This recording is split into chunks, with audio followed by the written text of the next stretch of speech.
Olá, meus lindos e minhas lindas, tudo bem com vocês? Então, a gente está aqui para mais uma aula nossa. Hoje a gente vai estudar os biomas brasileiros, certo? Eu só não estou me achando aqui, tá? Não está entrando o meu rosto. Vou tentar de novo. Vamos lá. Biomas brasileiros. E foi, agora foi. Tá bom, galera? Então, olha só, coisas de aulas ao vivo, né? Que eu não vou editar, né? Porque eu não tenho essa habilidades de editora, não. Bom, mas vamos lá.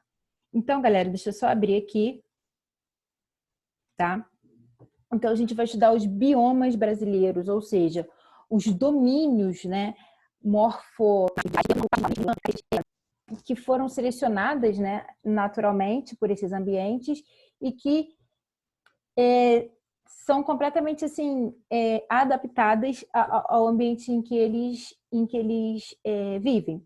E também a gente vai estudar as características de exploração desses ambientes, né, as causas sociais, as causas políticas, os impactos que a exploração desses ambientes podem causar, né, que são aí temas bem legais, temas bem reconhecidos.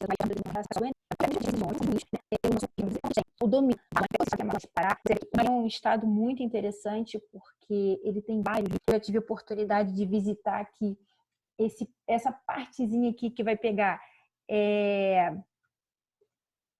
A gente pega aqui um pouquinho de floresta amazônica, cerrado, pega um pouco de caatinga. Então, esse aqui esse ecótono nessa transição ali é muito legal, tá? É muito interessante, porque você está em um lugar para onde você olha, você vê características desses biomas, desses domínios, né? Então, temos aqui a Amazônia, aqui, pegando aqui um pedaço aqui do Mato Grosso, a gente tem a transição da Amazônia para o Cerrado. Temos aqui, nessa cor aqui, número 4, o Cerrado.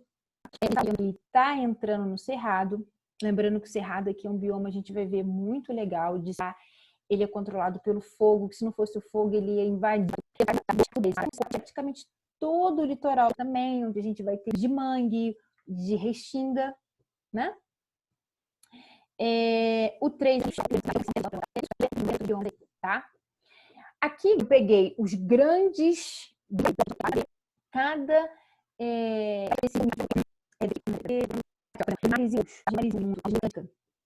tá?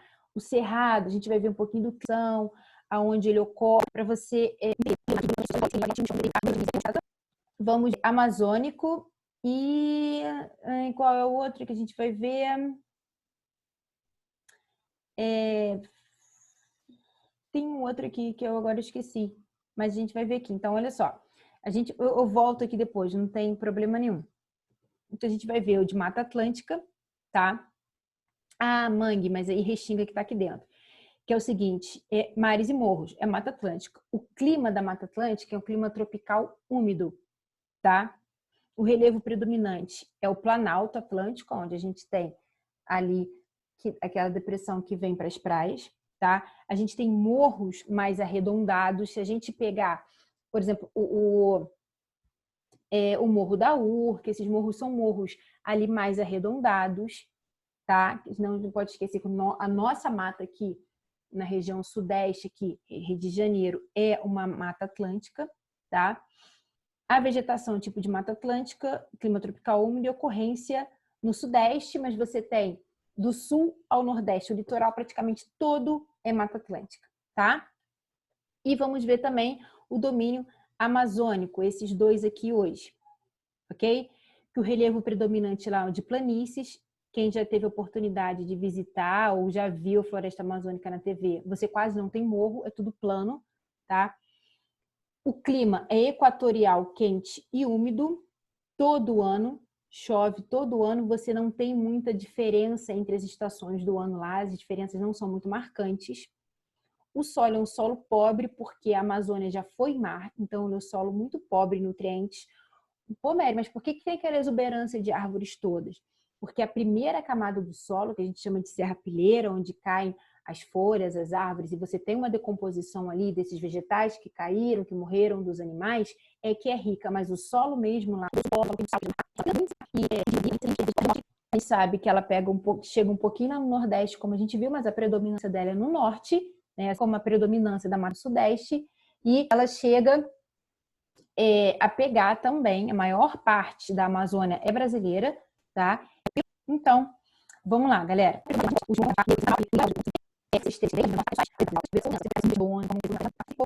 Muito densa, com pouco espaço vazio. A diversidade do planeta, né? Depois que as mudanças de políticas governamentais que a gente teve em prol da defesa do meio ambiente, que são horríveis, né? Elas diminuem cada vez mais devido ao nosso ser muito bem sucedido agora. Com as últimas com as políticas atuais, né, de preservação do meio ambiente. Mas está sobrevivendo ali com... Encontra-se planta, o ipê roxo, que aqui são nativas da Mata Atlântica, o ipê roxo, o manacá da serra, a gente vai ver o angico, cambuci, que tem um doce muito gostoso, é um doce mais azedinho, mas é muito bom.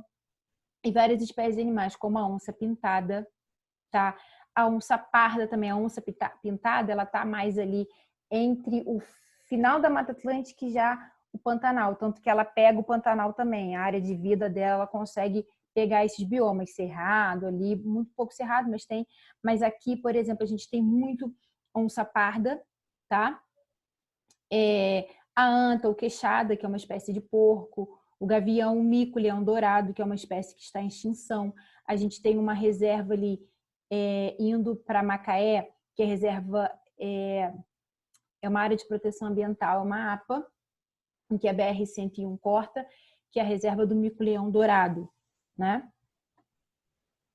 Aqui, só para a gente ver onde está, tá vendo a onça, ela pega mais para esses cantos aqui, ela chega até o Pantanal. Tem aqui também, mas aqui a gente também tem a onça parda, a jaguatirica, tá? Aqui é o queixada, que eu falei, é um porquinho do mato, que também é muito difícil de encontrar, porque as pessoas caçam eles, porque é uma carne exótica, tá?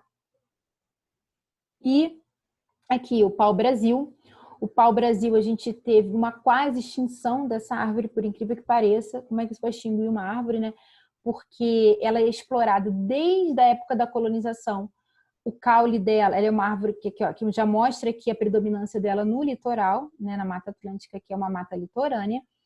E o caule dela é utilizado para fazer tinturaria em roupas. Ela produz um pigmento vermelho. E aí ela é explorada desde a nossa colonização. Então, a Europa, os portugueses tiravam muito essa planta daqui e levavam para a Europa para atingir suas belas roupas, né? Aqui o manacá roxo, tá? Aqui é a florzinha dele. E aí, essa foto aqui é uma foto minha mesmo, tá? É uma foto de autoria minha que eu tirei de uma floresta de Mata Atlântica. Aqui é uma região de fazendas e tal, mas que tem fragmentos de Mata Atlântica. A gente vai ver como que a exploração agropecuária fragmentou essa floresta e o que a gente faz para ter uma união desses fragmentos. Toda vez que você fragmenta uma floresta é muito ruim, tá?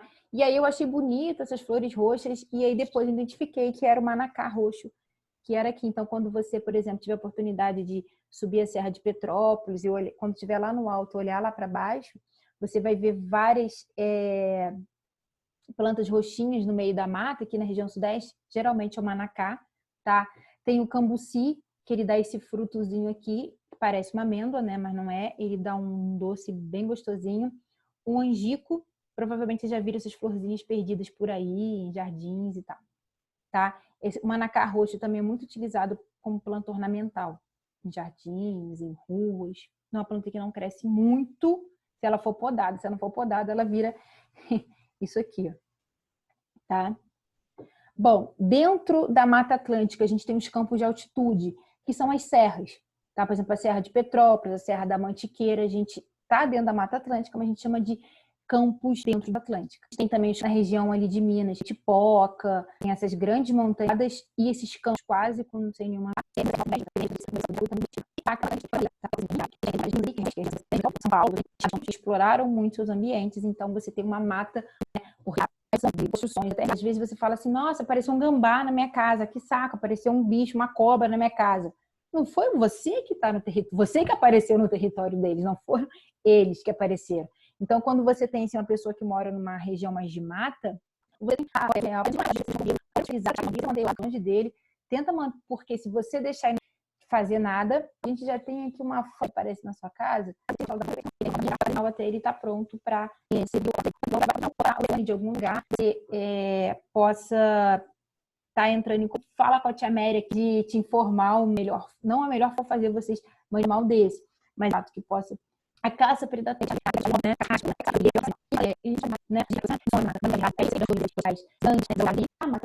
para ter o quê? O seu bel prazer de estar relaxado lá morando no meio da comida, doenças, né? Como eu falei, o que um fiscal do IBAMA que invadiu provavelmente, né? Para o outro, esses corredores produzindo esse segmento ao outro, tanto esses corredores são saudáveis, ela vai estar assim, tá? Bom, floresta de Restinga, que é uma floresta inundável, também dentro da Mata Atlântica. Restinga aqui, a gente tem o mar, a Restinga, depois a Mata Atlântica.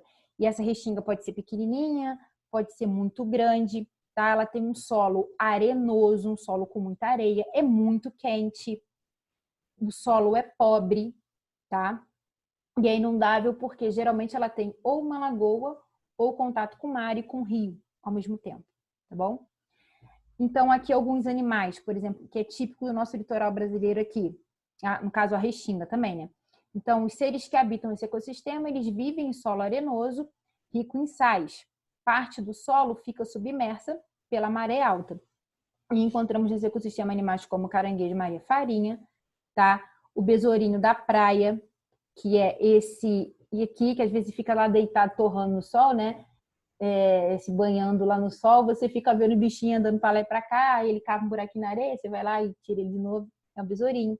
Temos o gavião caramujeiro, que esse animal aqui ele é muito interessante, ele pega o caramujo, onde às vezes você está andando na restinga, assim, você olha, tem vários caracóis ali, porque com certeza ele se alimenta ali.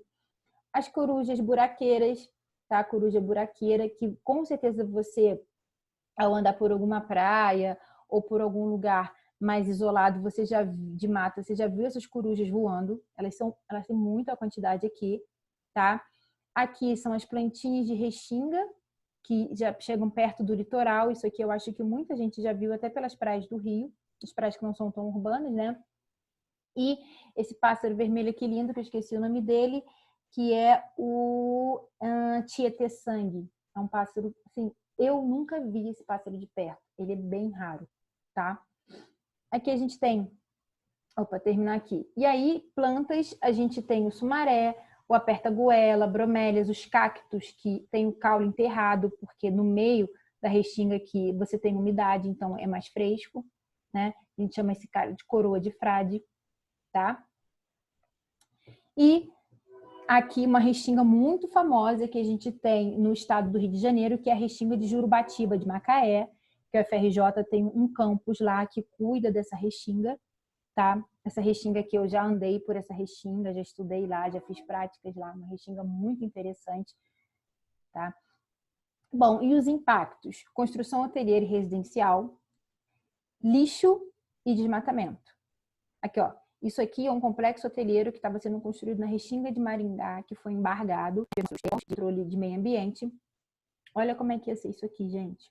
É bem bizarro, ele acabou com a Restinga, né? Aqui o problema tá. E aqui o aniversário da vida marinha, porque vários organismos marinhos vêm desovar ali. E aí, quando a maré sobe, a água do mar invade o mangue. Quando a maré está baixa, a água do rio invade o mangue. Então, o mangue ele é um ecossistema, é um bioma de encontro de mar com rio, tá? E pela quantidade de sal que recebe, ainda é mais rico em nutrientes do que o próprio mar. Esse solo é um solo com argila, então ele não tem espaço, não tem muita oxigenação, é um solo que a gente chama de anóxico, ele não tem oxigênio, por isso as plantas, as raízes, são raízes pneumatóforas, elas ficam para fora para poder pegar oxigênio, tá? E água também, quando o rio desce com a água doce, invade esse ecossistema. E a gente tem algumas espécies de caranguejos, muitas espécies de caranguejos, peixes e aves que sobrevivem naquele ecossistema ali. Espécies de vegetais, geralmente a gente tem de 2 a 3 no mangue, assim, mangue branco, mangue vermelho, mangue preto, porque nem todo vegetal consegue lidar com a salinidade. E essas plantas de mangue é legal assim, quando a gente faz prática em mangue, a gente costuma a olhar, a pegar debaixo da folha e passar na língua, é sal puro. Então essas plantas excretam sal através das folhas, tá? E outra característica é a raiz pneumatófora. Gente, o mangue, apesar de ele sofre muito com poluição, tá? Apesar dele ser poluição de rio, principalmente, né? Esses rios são poluídos ao longo do caminho deles e quando eles vêm desembocar no mar, que eles passam pelo mangue, eles vão deixando o lixo acumulado.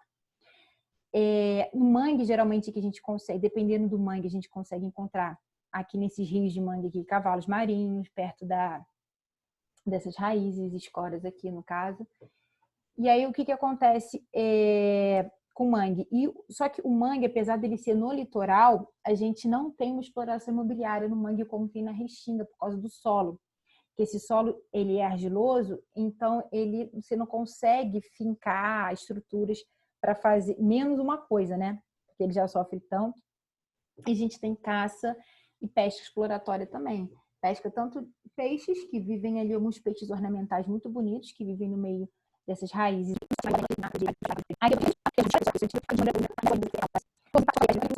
Tá?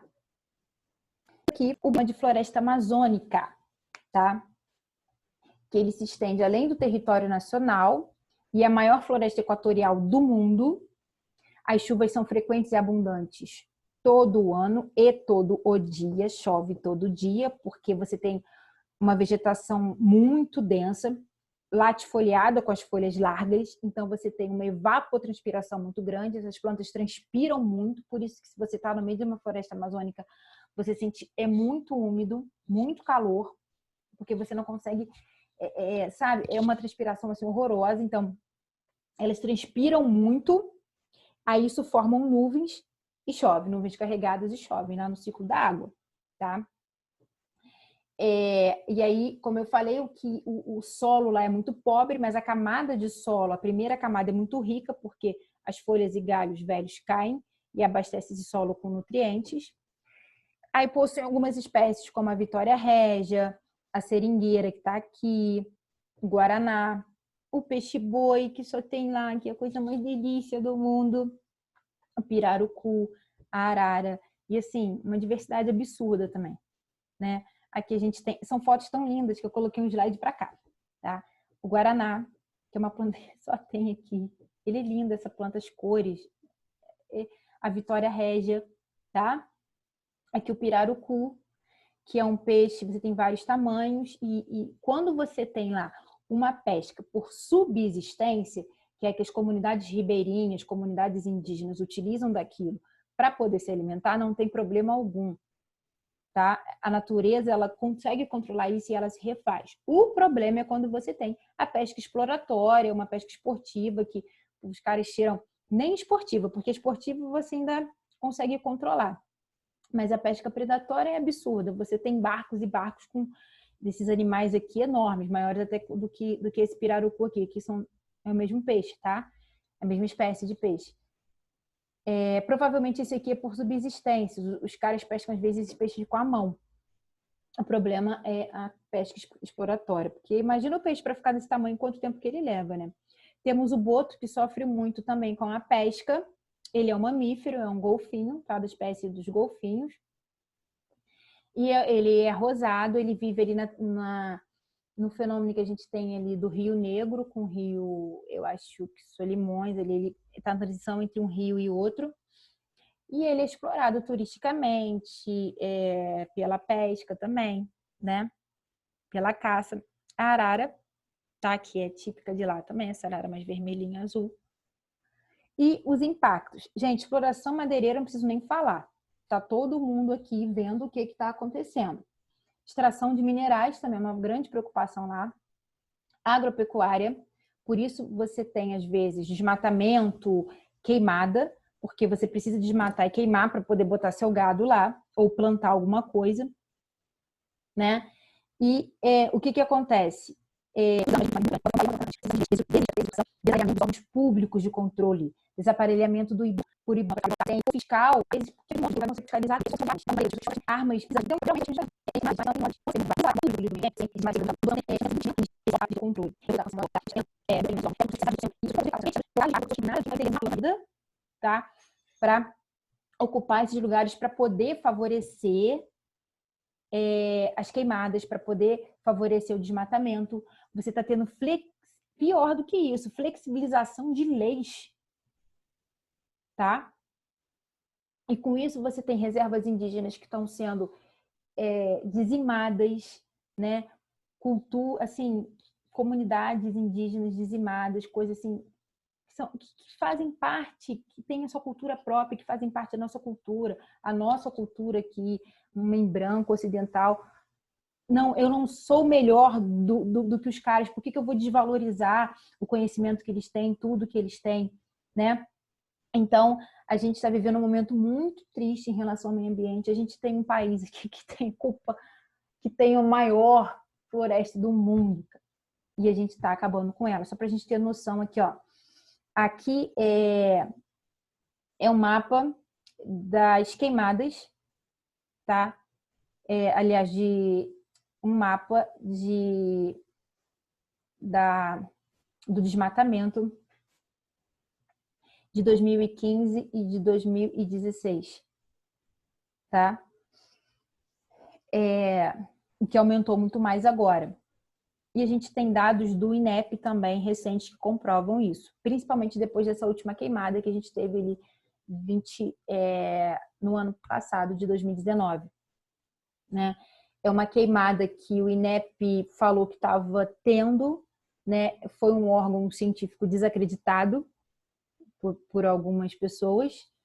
E aí, quando você desacredita um órgão científico que produz um estudo para aquilo, é porque você quer mascarar alguma coisa. O que está sendo mascarado é a exploração, o desmatamento através das queimadas, para você poder fazer pasto e explorar madeira lá, tá?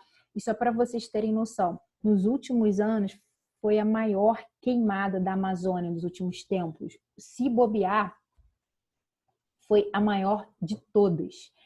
O que aconteceu no Pará e no Acre? Olha como é que ficou Rondônia. O clima de todo o clima da América aqui é controlado por essa floresta. Toda a biodiversidade que a gente tem é ali.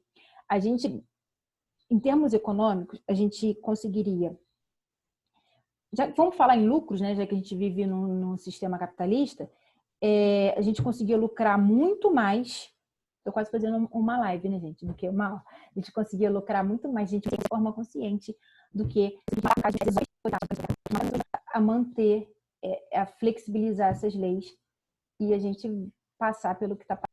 Então, galera, é isso que eu falei, a realização de leis, o desórgãos do IBAMA, da importância que eu falei desse grande bioma, ecossistema, domínio que a gente tem, tá?